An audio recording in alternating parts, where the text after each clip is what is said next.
주님 오실 때가 가까워오고 있을 때에 흑암의 세력은 점점 더 활동하여 몸된 교회를 어지럽게 할 줄 믿습니다. 그러나 크나 작으나 모든 책임은 그 교회의 담임에 있으며 모든 기도도 모든 교인들에게 그 책임이 돌아갈 줄 믿습니다. 우리가 늘 깨어 기도하게 도와주시고 영광 돌리게 도와주시되 말씀이 우리 심령 가운데 새겨지게 도와주셨소. 주께서 모든 현상 가운데 우리 교회에게 또 담임 목사의 주실 메시지를 전하여 주셨소. 이 모든 것이 다시 주님 앞에 다가 우리가 다시 주님 앞에 비상할 수 있는 그런 힘의 원천 될 수 있도록 강권대로 역사하여 주옵소서. 회개할 것은 회개하게 하시고 고칠 것은 고치게 도와주셔서 주님 말씀이 다시 서서 올라가시도록 인도하여 주시옵소서. 함께 하실 주님을 영원토록 찬양드리옵고 좋으신 나사렛 예수 이름으로 기도드리옵나이다. 아멘. 주보 보십니다.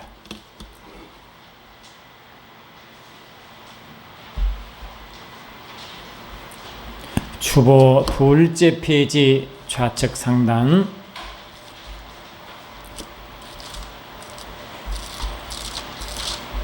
출애굽기 15장 26, 27 같이 읽습니다. 출애굽기 15장 26, 27 아멘. 합독하십니다. 시작. 가라사대 너희가 너희 하나님 나 여호와의 말을 청종하고 나의 보기에 의를 행하며 내 계명의 귀를 기울이며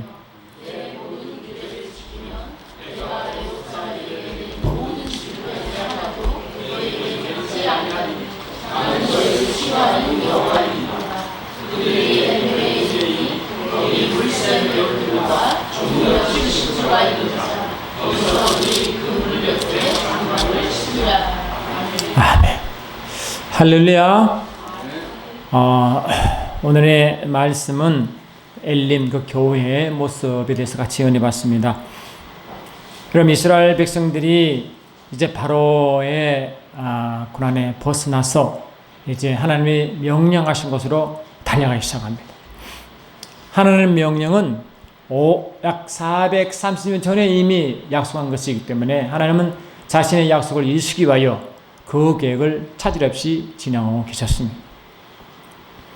주님의 때가 되어 하나님은 모세를 보내셨고 모세는 말씀을 받고 이스라엘 백성을 출애굽시키는 것입니다. 여러분 하나님이 약속하신 그 가나안 땅이 애굽에서 얼마나 떨어졌을까요? 걸어서 얼마나 떨어졌을까요? 아마 빠른 걸음이면 한 4일, 좀 늦어도 6일이면 한 일주일이면 충분히 갈 수 있는 길입니다. 물론 인원이 많기 때문에 그만큼 시간이 걸리겠지만 여하튼 그 시간이 그렇습니다. 그것이 바로 해변가에 있는 블레셋 족속이 살고 있는 그 길이었습니다. 하나님은 이 이스라엘 백성은 걸로 가기를 원했습니다. 그런데 하나님은 그렇게 하지 않았습니다. 왜 그런가 보니까 출애굽기 13장 17절 들어보십시오. 바로가 백성을 보낸 후에 블레셋 사람의 땅의 길은 가까울지라도 하나님이 그들을 그 길로 인도하지 아니하셨으니 이는 하나님이 말씀하시기를 이 백성이 전쟁을 하게 되면 마음을 돌이켜 애굽으로 돌아갈까 하였음이라 하시므로 주님은 블레셋 길을 포기하시고 이스라엘 백성을 광야로 길을 두셨습니다. 그러므로 하나님이 홍해 광야 길로 돌려 백성들을 인도하시며 하심으로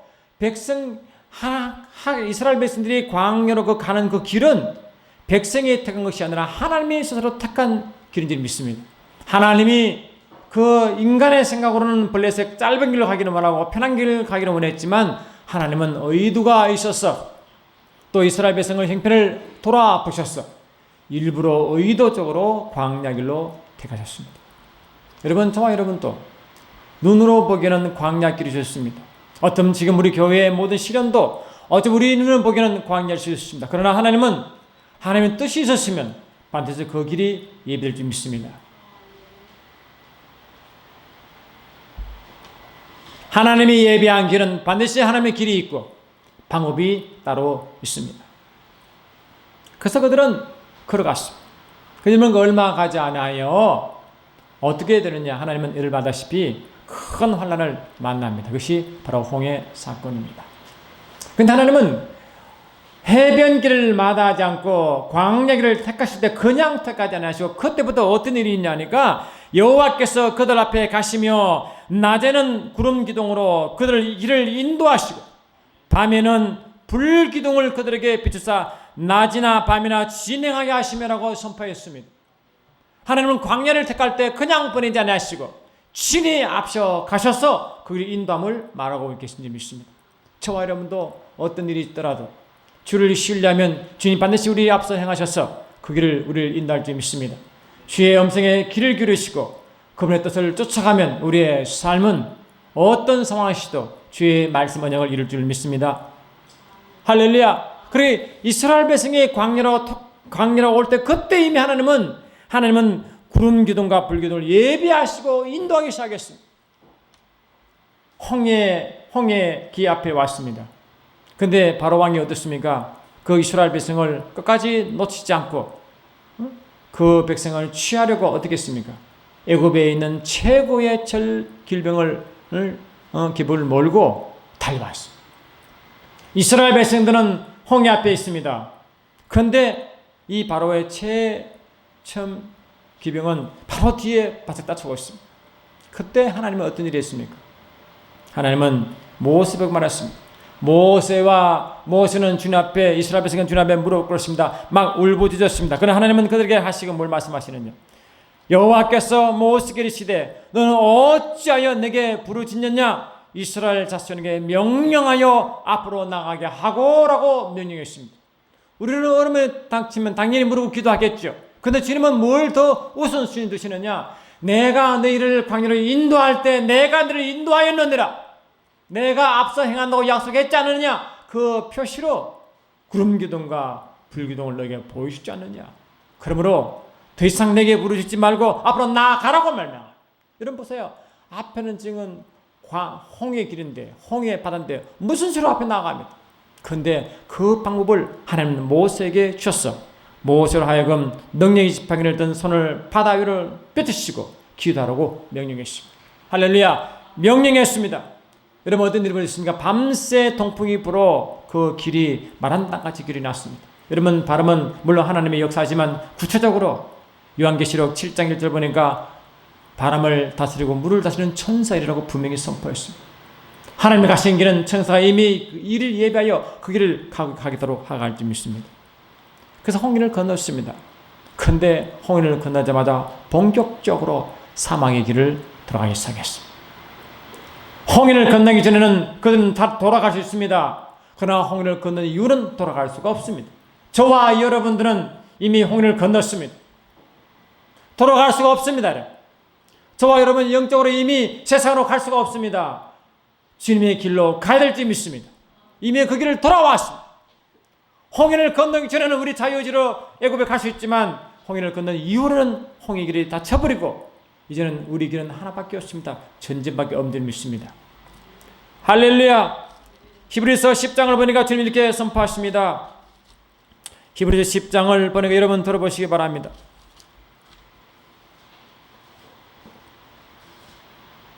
히브리서 10장 36절 그냥 들어보십시오. 너희에게 인내가 필요함은 너희가 하나님의 뜻을 행한 후에 약속하신 것을 받기 위함이라. 잠시 잠깐 후면 오실 리가 오시리니 지체하지 아니하시리라. 나의 의인은 믿음으로 말미암아 살리라. 또한 뒤로 물러가면 내 마음이 그를 기뻐하지 아니하리라 하셨느니라. 우리는 뒤로 물러가 멸망할 자가 아니요 오직 영혼을 구원함에 이르는 믿음을 가른 자니라. 우리는 돌이킬 수 없습니다.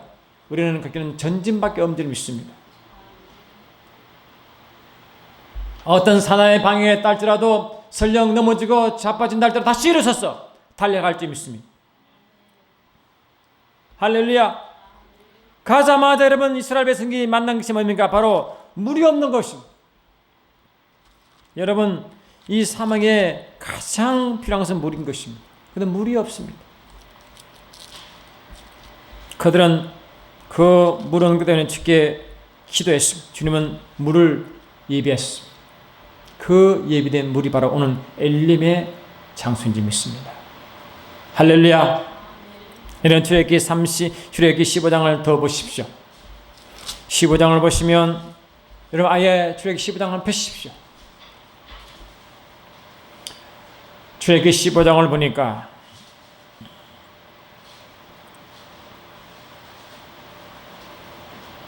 (15장 22절) 보니까 모세가 홍해에서 이스라엘을 인도하며 그들이 나와서 수르 광야로 들어가서 하면 이 광야에 줄을 치십시오. 본격적인 인생의 길을 시작한 것입니다. 광야로 간 것입니다. 광야는 사막이기 때문에 물이 없습니다. 그들은 사흘 길로 갈 때 사흘 동안 물은 아마 챙길지 모르십니다. 그러나 물이 떨어진 것입니다. 마라 이랬을 때 물이 서 마실 때 주님은 가지를 던져 물을 이제 맑게 하셔서 그를 먹고 가나 그 얼마나 되겠습니까? 그들은 계속해서 달려가는데 주께서 말씀하시기를 26절 같이 보십니다. 시작. 이르시되 너희가 너희 하나님 나 여호와의 말을 듣고 순종하고 내가 보기에 의를 행하면 내 계명의 길을 기울이며 내 모든 길을 지키며 내가 애굽 사람에게 내린 모든 질병 중 하나도 너희에게 내리지 아니하리니 나는 너희를 치유하는 여호와라 임이라. 아멘. 주님은 뭘 약속하셨냐? 너희가 상황 따라 어떤 상황 가운데서도 광야는 이러면 어렵습니다. 모든 문제가 다 있습니다. 모든 문제가 광야에 다 있습니다.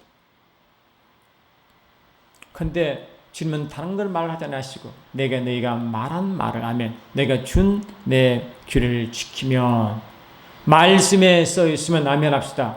내가 애굽에 있는 그 어떤 질병도 주지 않겠다고 선포했습니다. 애굽은 세상을 의미합니다. 그거는 질병이 있는 것이 당연한 것입니다.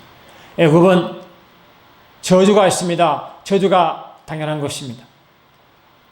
그런데 하나님은 광야의 길로 그들을 내모셔서 말씀 안에 거하는 자에게 아멘 애굽을 경험하지 않게 한다는 것입니다. 말씀 안에 있는 자에게는 애굽을 경험하지 않게 하십니다. 그것이 구체적으로 예를 든 사건이 바로 엘림 사건이 있습니다. 20절 시작.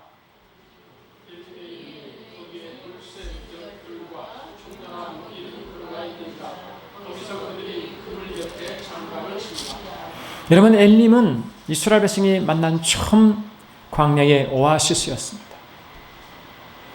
거기는 샘물 12과 종려나무 70조가 있었습니다. 그러니까 이 엘림이라는 오아시스 외에는 물이 거기밖에 없습니다. 주는 전다 광야인 것입니다. 바른 말은 광야입니다. 거기에만 물이 있습니다. 바로 오아시스입니다. 근데 이는 그냥 우리가 말한 그 오아시스가 아니라 영적 의미가 있습니다. 그냥 오아시스라고 하면 되지 않습니까? 그러나 주께서 뭘 말씀하시느냐? 샘물 12과 종려 70조가 있다고 분명히 선포합니다. 주님이 이 땅에 계실 때 여러분 주님이 오신 이유가 많지만 그중 하나가 교회를 세우는 일인지 믿습니다. 여러분 주님은 교회를 세울 때 어디에 가서 말씀을 선포했습니까? 변화산 사건이 있는 그 변화산에 마을에 간 것입니다. 마태복음 10장 보니까 이스라엘 백성들이 그랬죠. 예수님이 그랬죠. 이스라엘 백성 특히 사람들이 나를 누구라 부르느냐. 사람들이 나를 누구라 부르느냐. 그러니까 여러분 사람들이 뭐라 했습니까? 어떤 사람은 엘리야요. 어떤 사람은 예레미야요. 어떤 사람은 심리 요한이고 어떤 사람은 선녀 중에 한 명입니다라고 말했죠. 세상 사람이 예수를 그렇게 높이 평가했습니다. 대단한 평가인 것입니다. 주님은 거기에 관심이 없습니다. 주님은 그들의 보는 눈으로 보지 않고 하나님의 시각을 듣기를 원하신 것입니다. 주님이 물었습니다. 그러면 너희들은 나를 누구라 하느냐 그랬습니다. 그때 이 제자의 대표격인 베드로가 어떻게 대답했습니까? 어떻게 대답했습니까? 주는 그리스도시요 살아계신 하나님의 아들이라고 선포했어요. 그 주님은 아주 기뻐했습니다. 바이나 시마나 내가 보겠도다. 이를 내게 알게 한 이는 혈과 육이 아니라 세상 방식이 아니라 세상 지혜가 아니라 뭐라고요? 하늘에 계신 내 아버지라고 선포했습니다. 하늘에 계신 내 아버지의 영이시겠죠. 성령이시겠죠. 그것을 보고 기뻐했습니다. 이스라엘 백성이 출애굽할 때 뭘 약속했습니까? 가나안 땅을 가는 그 블레셋길을 택하지 아니하시고 다시 광야로 택할 때 주님 뭘 했습니까? 성령을 약속하셨습니다. 그들은 교회에 출발을 한 것입니다. 교회는 어디 있습니까? 광야 가운데 있습니다. 마태복음 10장 18절 보니까 이 말씀 들으시고 주께서 말씀하실 때 내가 내게 이르노니 너는 베드로라 내가 이 반석 위에 내 교회를 세우리니 엄부의 권세가 이기지 못하리라. 주님은 그 말씀하시고 성령으로 대답하는 그들에게 성령이 이끌려 받는 그들에게 하신 말씀이 내가 내 교회를 세우겠다 하는 것입니다. 교회는 어디 있습니까? 엄부의 권세가 있는 곳에 교회가 세워져 있습니다. 엄부의 권세는 어두움 세인 것입니다. 영적으로 광야의 세계인 줄 믿습니다. 예수님이 이 땅에 오셔서 30년 후에 30사가 되셔서 하늘 아버지를 시작했습니다. 구약에서는 레위기 4장 보니까 제사장은 하나님 일을 하기 시작하는데 그 나이가 30세입니다. 그래서 20년간 50세까지 하게 되어 있습니다. 예수님도 이 땅에 버리심받을 때 대제사장으로 서기 때문에 제사장으로서 30세 일을 시작한 것입니다. 아버지 말씀을 이루러 친히 실천하신 사건인 것입니다. 여러분, 예수님은 제사장이 되셔서 처음 하신 일이 뭡니까? 광야로 인도받았습니다. 마태복음 4장 1절 보니까 주님은 의도적으로 성령의 이끌림 받아서 광야에 나가셨습니다. 하나님은 의도가 있습니다. 의도적으로 광야로 내모셨습니다. 이스라엘 백성도 하나님이 의도적으로 광야로 가게 했습니다. 광야는 누가 했습니까? 주님은 광야에 나가서 어떤 일을 하셨습니까? 시험하는 자의 시험을 받습니다. 세 가지 시험 받습니다. 근데 그 시험한 자가 누굽니까? 바로 마귀였습니다. 그때 주님은 그 마귀의 모든 시험을 물리칠 때 어떻게 승리하셨습니까? 말씀으로 승리하셨습니다. 여러분. 마태복음 4장 4절 보니까 예수께서 대답하여 이르시되 사람이 떡으로만 살 것이 아니니요 하나님의 입으로 나오는 모든 말씀으로 산다고 분명히 선포했습니다. 하나님 이스라엘 백성들에게 너희가 내 말에 청종하면 애굽에 내린 모든 재앙에서 모든 질병에서 너를 치유한다고 분명히 선포했습니다. 광야를 이기는 방법은 그의 말씀 안에 깊이 가는 방법을 믿습니다. 할렐루야. 이 말씀은 그냥 율법식 말씀, 죽은 말씀이 아니라 매 순간순간 살아 역사는 하나님 자신을 말하는지 믿습니다. 그것이 교회입니다. 교회는 광야와 다릅니다. 교회는 오아시스인 믿습니다. 교회는 하나님이 임재가 있는 것이요, 말씀이 있는 것이요, 영광이 있는 것이요, 의가 있는 것이요, 생명이 있는 것이요, 빛이 있는 것이 믿습니다. 교회만 그렇습니다. 여러분, 로마서 6장 14절 내가 읽어드리겠습니다. 로마서 6장 14절 보니까 죄가 너희를 주장하지 못하리니 이는 너희가 법 안에 있지 않냐고 은혜 안에 있다고 말씀했습니다. 저와 여러분은 교회 안에 있을 때는 죄가 우리를 어떻게 할 수가 없습니다. 죄가 우리를 주장하지 못합니다. 어둠이 우리를 주장하지 못합니다. 사망이 우리를 주장하지 못합니다. 어둠이 우리를 주장할 수가 없습니다. 광야의 모든 위험이 우리를 주장할 수가 없습니다. 교회는 주님이 통치하는 것이기 때문인 것입니다. 다시 말해 하나님 법이 있는 것입니다. 하나님 법이 있는 곳에는 세상 법이 통하지 않습니다. 하나님 법이 있는 곳에는 세상 법이 들어올 수 없습니다. 하나님 법이 있는 곳에서는 세상 법이 이길 수가 없도록 되어 있습니다. 그것이 이 광야에서 유일한 치유의 복권 지역이 바로 오아시스 엘리멘 교인들 믿습니다. 그것에는 가뭄도 아픔도 목마름도 오아시스는 없습니다. 할렐루야. 시편 1편 보니까 이런 말씀이 있습니다. 복 있는 사람은 악인들의 꾀를 따르지 아니하며 죄인들의 길에 서지 아니하며 오만한 자들의 자리에 앉지 아니하고 오직 여호와 율법을 즐거워하며 그의 율법을 주야로 묵상하는도다. 그는 시냇가에 심은 나무가 철을 따라 열매를 맺으며 그 잎사귀가 마르지 아니함 같으니 그가 하는 모든 일이 다 형통하다. 이것이 교회인 것입니다. 교회는 시냇가에 심은 나무처럼 그 맑은 시냇물이 있는 곳이 교회인 줄 믿습니다. 여러분, 주께서 이스라엘 백성 가운데 절기를 지켰습니다. 이스라엘 백성은 7절기였습니다. 맨 마지막 절기가 무엇입니까? 맨 마지막 절기가 바로 장막절입니다.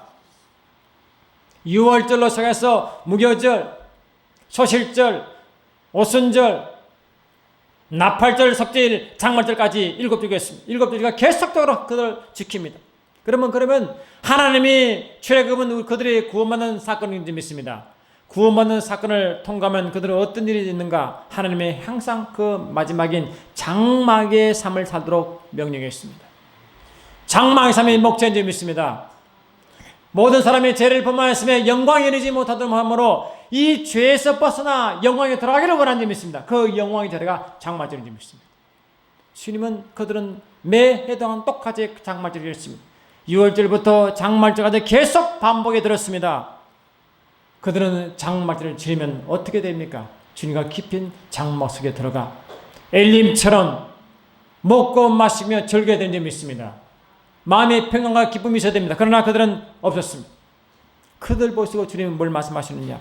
요한복음 7장 37절 보니까 명절 끝나고 큰 날에 예수께서 서서 외치 이르시되 누구든지 목마르거든 내게로 와서 마시라.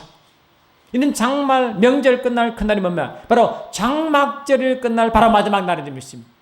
그들은 6월절이 큰 명절입니다. 그러나 가장 큰 명절은 장막절인 것입니다.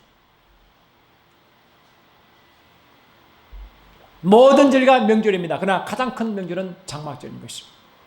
장막절이 끝나면 약속하신 대로 목마르지 않아야 되고 배고프지 않아야 되는지 믿습니다. 이거는 꼭 육체를 말하는 게 아닙니다. 영혼에 말하는 줄 믿습니다. 여러분, 제가 아무리 돈이 많아도 여러분 영혼이 빈곤하면 어렵습니다. 아무리 건강해도 마음이 병들면 어렵습니다. 내가 아무리 지위가 높아도 마음이 불편하면 어렵습니다. 저는 일주일 동안 지옥 같은 삶을 살았습니다. 마음이 괴로워 힘들었습니다. 제가 얻은 일이 아니지만 하여튼 그렇게 일이 벌어진 것입니다. 가장 힘들었습니다. 여러분, 마음이 평안해야 됩니다. 마음이 정의로워져야 되는 데 믿습니다. 세상 그 어떤 것도 평안을 살 수가 없습니다. 그런데 그들에게는 이런 평안이 없었습니다. 장막절을 형식적으로 되는 것입니다. 6월절도 모든 절을 형식으로 지냈습니다. 하나님 말씀이 아무리 많아도 형식은 절대 하는 것을 주지 못하는 줄 믿습니다. 형식은 아무리 말씀도 살아 역사하지 않습니다. 하나님은 형식의 말씀을 주신 게 아니라 살아계신 말씀을 주기를 원하는 줄 믿습니다. 그 말씀이 우리를 엘리브로 인도하시고 그 말씀이 우리를 천국 삶을 인도하게 할 줄 믿습니다. 고린도후서 3장을 보니까 이런 말씀이 있습니다. 너희는 우리로 말미암아 나타난 그리스도의 편지니 이는 목으로 쓴 것이 아니요 오직 살아계신 하나님의 영으로 쓴 것이며 또 돌판에 쓴 것이 아니요 오직 육의 만판에 쓴 것이라 했습니다. 저와 여러분들은 형식적으로 종교적인 돌판에서 율법의 말씀이 아니라 성령으로 내 심령에 새긴 그 말씀이 있어야 그게 바로 그리스도의 편지를 선포합니다. 우리는 그리스도의 편지가 되어야 되는 것입니다. 주님의 친히 쓴 편지가 바로 그리스도의 편지가 우리의 교회가 그의 편지인 것입니다. 그의 편지는 그분의 전하신 마음이요 그분의 의도요 그분의 역사는 기록인지 믿습니다. 6절 보니까 그가 또한 우리를 새 언약의 일꾼 되게 만족하셨으니 율법 조문으로 하지 아니하고 오직 영으로 하미니 율법 조문은 죽이는 것이요 영은 살리는 것입니다. 저와 여러분도 우리가 왜 하나님이 엘림의 삶으로 인도한 저와 여러분들에게 왜 광야 같은 삶을 살게 하냐 하시면 말씀이 죽어서 그렇습니다. 말씀이 율법화되어 말씀이 죽어 생명이 되지 않기 때문에 그 엘림의 삶을 누리지 못하는 것입니다.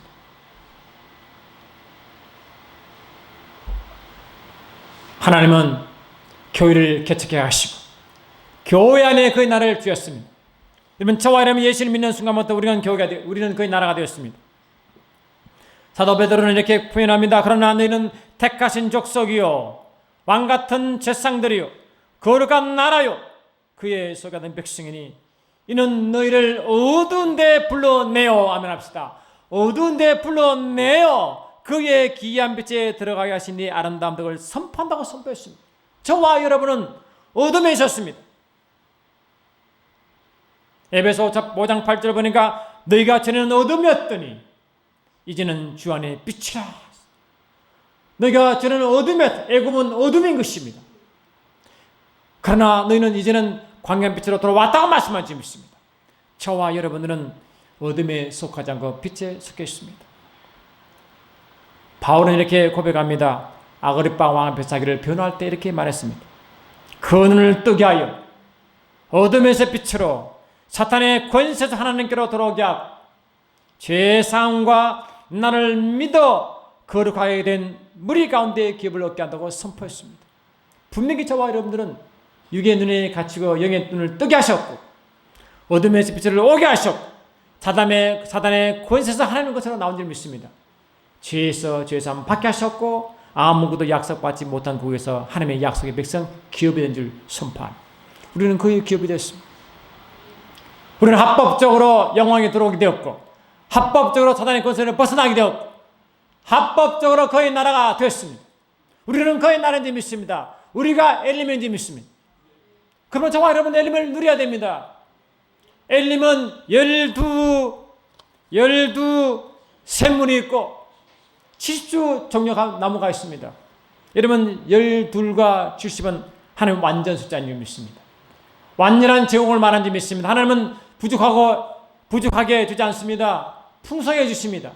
하나님은 인쇄하지 않습니다. 누리도록 줄 줄 믿습니다. 우리에게는 샘이 풍성하게 있습니다. 우리에게는 종려나무가 풍성하게 있습니다.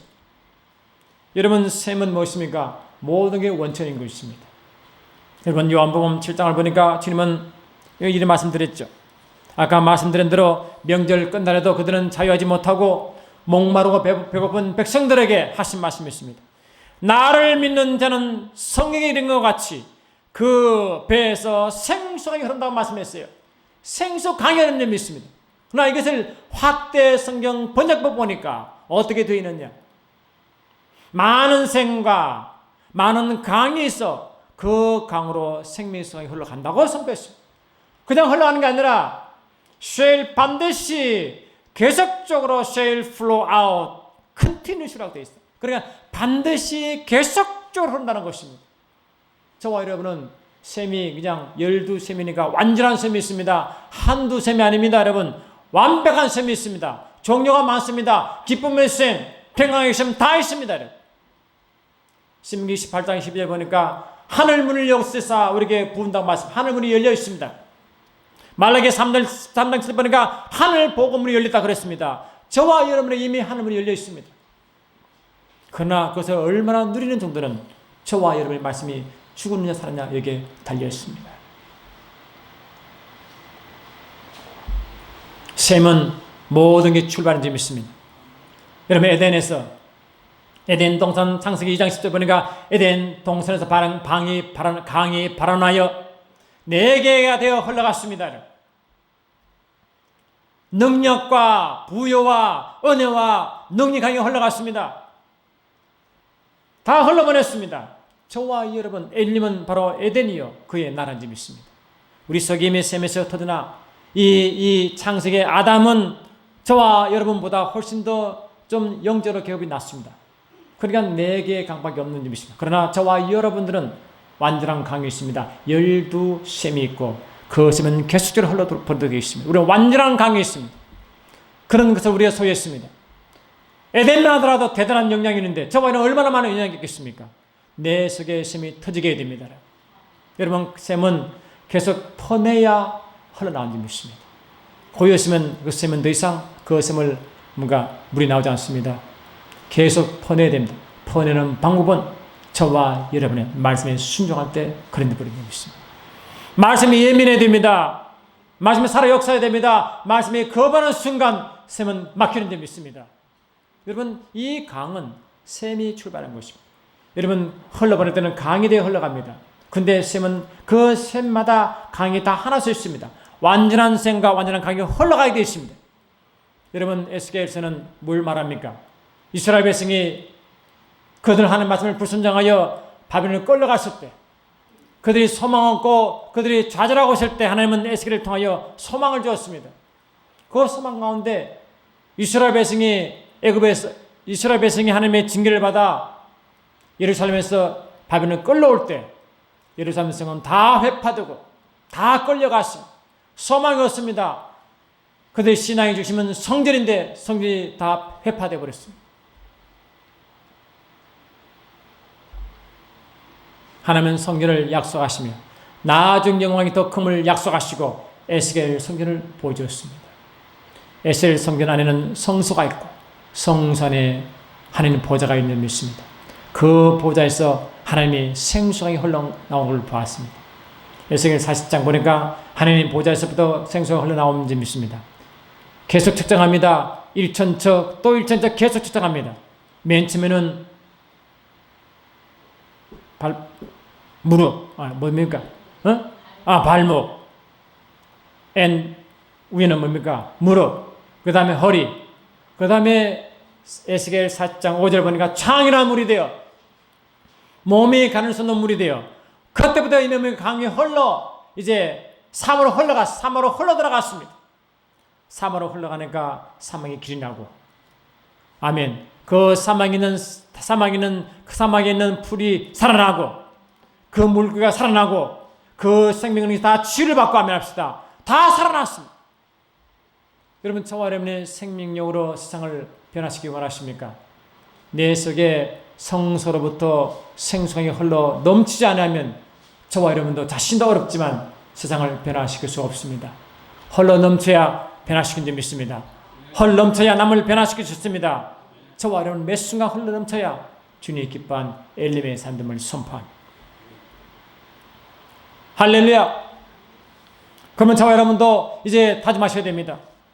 엘림에는 샘이 12가 있습니다. 완전한 샘인지 믿습니다. 샘이 흘러가도록 주의 말씀을 순종하십시다. 성령에 예민하시기 바랍니다. 그러면 따라가야 되는 믿습니다. 그 다음에 종려나무라 그랬죠. 이 종려나무는 그러한 샘이 터지는 자에게는 항상 종려나무처럼 굉장히 큰 열매를 맺게 되어 있습니다. 종려나무는 말 그대로 여러분 영생불사란 알죠? 불사죠.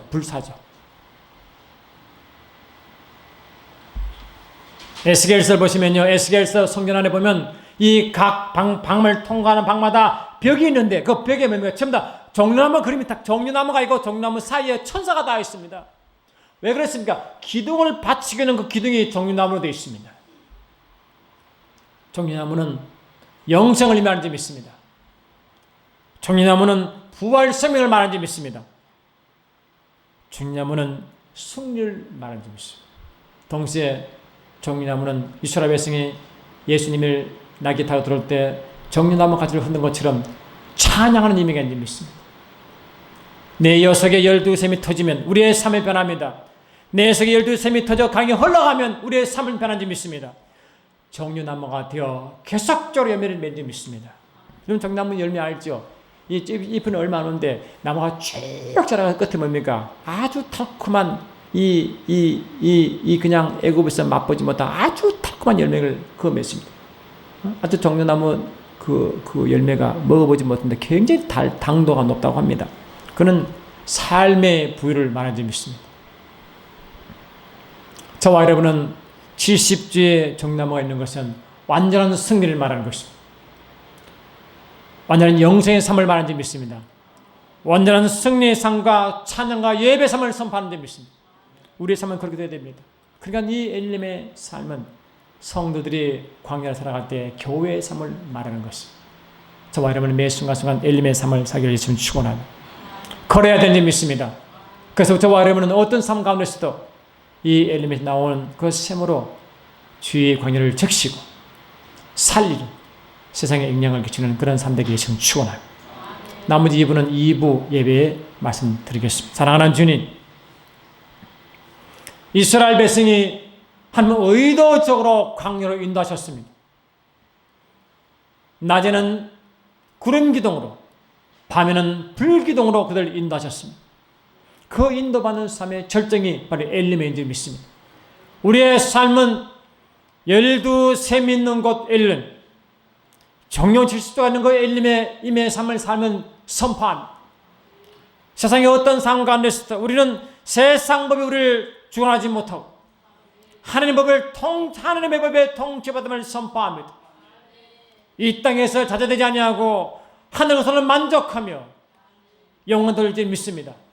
많은 영혼들을 주께 인도하게 하시고 우리의 삶을 보며 그들을 변화받게 하옵소서.